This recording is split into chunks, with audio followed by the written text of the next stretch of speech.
Hey, what's up? JJ here, and today we're looking at the Burrow Collector's Edition. The Burrow set retails for $259.99 in the US, has 2,405 pieces, so let's take a look inside. This is set 76437, the Burrow Collector's Edition, and it comes with 10 minifigures, the entire Weasley clan, as well as, of course, Harry Potter.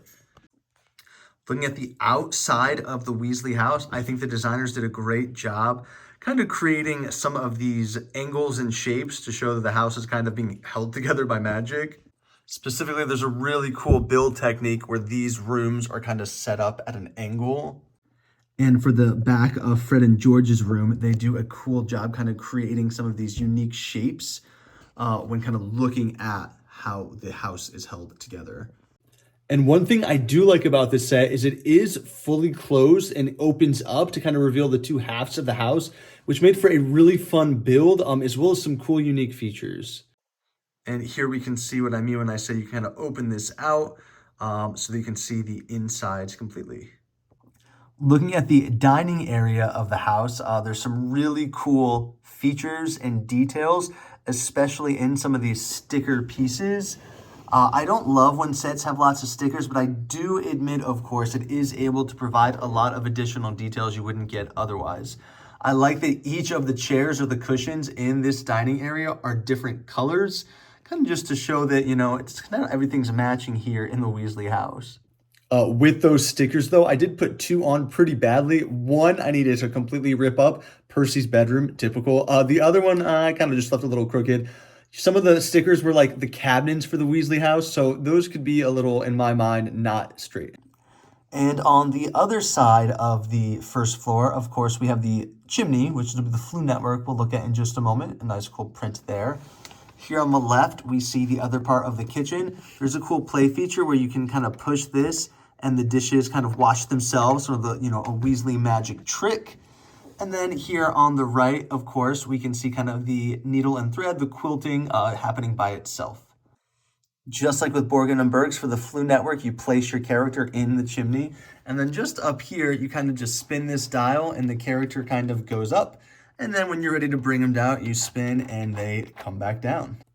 I really like this Harry Potter alternate face print. I wasn't sure if it was original. I spent an embarrassingly amount of time flipping the back of my heads for all my young Harry Potters, and I couldn't find it. I think it might be unique to this set. For some reason, I remember seeing it in another set. It's definitely possible that the alternate face print of this goblin from Gringotts is really what was throwing me off. As we move up above the chimney, we see this portrait. This set does come with two of them. And I have had terrible luck with these portraits. I keep getting duplicates within the same set. This is my third set where it comes with multiple portraits and I've gotten the same one. I think I only have like 5 or 6 of the 14 and I have every set the portraits come with. So hopefully I can still get them all. And then going a little further up, here we see the Weasleys' bathroom. And there was something really cool I read on Reddit about these toothbrushes. So let's take a moment, just kind of look at those toothbrushes. And I read this from Duck Nerd 2002, and they were talking about how the condition of the toothbrush, the placement of the toothbrush kind of reflects the Weasley characters. And so starting with Arthur and Molly, of course, they share a holder. And Arthur, who's really obsessed with Muggle things, has an electric toothbrush.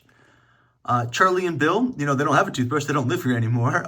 Charlie's cup is pretty destroyed, showing that he works with the dragons. Fred and George kind of share a cup. They're twins. And then George, the kind of handle to that cup is broken. Duck Nerd said that could be reminiscent of when George loses his ear in the Harry Potter books and films. Ron's toothbrush is being held together.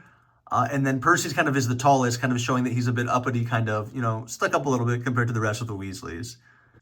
Down here, the first of the bedrooms is the twins, Fred and George. You can see some of their trinkets, and there is a cool sticker piece that has concepts for, of course, their future ideas. Above that, we're going to see Arthur and Molly's room. Some really cool sticker piece there on the base of the bed. And then some just additional cool little trinkets and features in their bedroom as well. I really like how the designers are able to create these shapes with the window pieces kind of outside all of these rooms. And once again, above the rest is going to be Percy's room. He does have a writing desk, as you can see. And again, some cool angles created with those windows. Looking from the aerial view, here we have Ginny's room. She has a nice bedspread there. And I want to try and see if I can get some of these posters in view. There they are. So there's some really cool sticker pieces as well to add detail to Ginny's room. In here we see Ron's room from the aerial view. Lots of cool little trinkets. And again, we see some posters as well. Ginny and Ron's room, you can only really access from above. You can't view them through the open feature with this set. This is one area where I feel like the set really excels. Having the bedrooms for all the different Weasleys that live in this house currently really can flesh out some of their personalities. Looking at the exterior, there's a lot of cool sticker pieces that are used to create the stained glass on all the different windows we see here in the Weasley house. Here we can just see some more along the side and back of those stained glass sticker pieces. I like the various foliage they have around the set, and I like that they have these kind of brown pieces to serve, I guess, as like roots of trees. I wish there was a connection point here on the top, however. Really cool use of the farm pieces here. We see a sticker for the slop and 2 pigs that are included here in the back. Of course, the owl kind of holding the letter here on the side of the burrow. And I like this gold rooster piece on the back as well. I did not point it out earlier, but there is a sticker here, and this has the kind of the Weasley clock with the different hands, and there is a play feature where you could spin that, which is quite neat. And for those of you buying the set September 1st through September 9th in 2024, you do get this Weasley clock gift with purchase. It's not Lego, it's kind of a metal either stand or magnet on the back. I like it just about as much as I like that sticker piece in the Weasley house. It's fine. And here in the middle, you can see the connection pieces connect together so that you can open and close the burrow. In addition to that, for stability, there are some additional kind of pinhole pieces that you can close together so the burrow stays connected. Looking at the minifigures, first we have Arthur Weasley, a really neat torso print, and of course his cap as well. Then we have Molly Weasley. In general, I think Lego does a great job with the Molly Weasley's outfits. And here we can see it's no exception with this exceptional sidearm printing. We have our first minifigure of Charlie, which is awesome to see in Lego form. I think they did a really good job with his hairpiece as well as the face print. And there's a really cool torso print there as well. Next up, we see Bill. Bill Weasley, also the first time we're getting him in minifigure form. I think looks really nice, especially if you're lining him up next to Floor. He also has quite a cool hairpiece. It kind of has that ponytail in the back. When I saw the original images, I wasn't sure if it was going to be a bun. Percy Weasley, it's fine. It's only the second time we've gotten Percy Weasley. That famous pajama scene with him, it makes sense to include it, but for some reason doesn't quite land as well as it did with the book. Fred and George, nothing too special about them. They have identical outfits, but they do have mid-legs, which I do like, because I don't remember seeing that a ton with Fred and George. Ron has a nice, unique torso printing. Other than that, just a standard Ron face and hair. Ginny, I always hate the face prints they give Ginny. It just looks like a generic Lego City child face. But I like this hairpiece for her, and she has a really cool robe with some printing there on her torso. And then Harry Potter with a nice torso stripe printing as well. Looking at the alternate face prints as well as the back torso printing with the characters, Molly has a really nice alternate expression, kind of screaming. Here with Charlie, I really like that back torso printing and that neutral expression. With Bill, you can see that scar he gets on the astronomy tower from Fenrir Greyback, I think in the 4th Harry Potter book, the Half-Blood Prince. Pretty standard Percy expression. Nothing crazy with Fred, George, or Ron. I'm not sure if something's wrong with my Ginny, but her face print seems like the lines are very thick. I'm not sure if that's intentional, but I do like that the printing on her bathrobe extends to the back. And then what a great Harry Potter face print for when he goes through the Flu Network and lands in Borgin and Burks.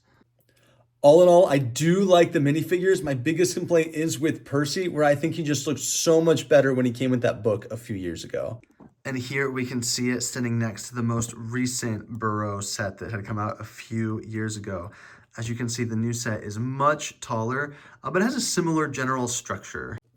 I am very happy with the Burrow. I'll be honest, I was a little worried because I love that 2020 version so much that this would just kind of feel like an overpriced extension. But it really has a lot of cool features that we did not have in the original 2020 set. For starters, the new Burrow folds in half, so it's fully enclosed, not dollhouse style. Also, the attention to detail just within each of the rooms, and of course, there's a lot more rooms, including some additional bedrooms for some of the characters, really makes it stand out. Jenny's room in the 2020 version, as well as Ron's room, are probably the two that are the most similar in this Burrow iteration. All in all, I think it's a really nice set, and they did quite a good job with it. I didn't leave the build wishing that anything additional had happened or was included. The build is fun, a lot of unique, cool angles, and it has pretty much every minifigure I would have wanted or expected with this set. At the end of the day, I definitely would recommend this set. In general, a lot of themes kind of going out of control with D2Cs, $500, $400 sets. So at $260, this is much closer to what I want to pay for a large Harry Potter set or a large Lego set in general. This is kind of the price threshold I feel more comfortable with. It is expensive, but you get everything you pretty much would have wanted out of a Burrow build. There's not a lot of additional things I think they could have included. Overall, though, a great set. I was very happy I got it with double VIP points, as well as the gift with purchases of Draco and the Forbidden Forest and the Borgin and Burke's Flu Network. It definitely made the value seem a little bit better. If you want to stay updated with Lego leaks, rumors, news, and reviews, kind of hit the subscribe button down below. But I will see you all next time. Thanks for tuning in.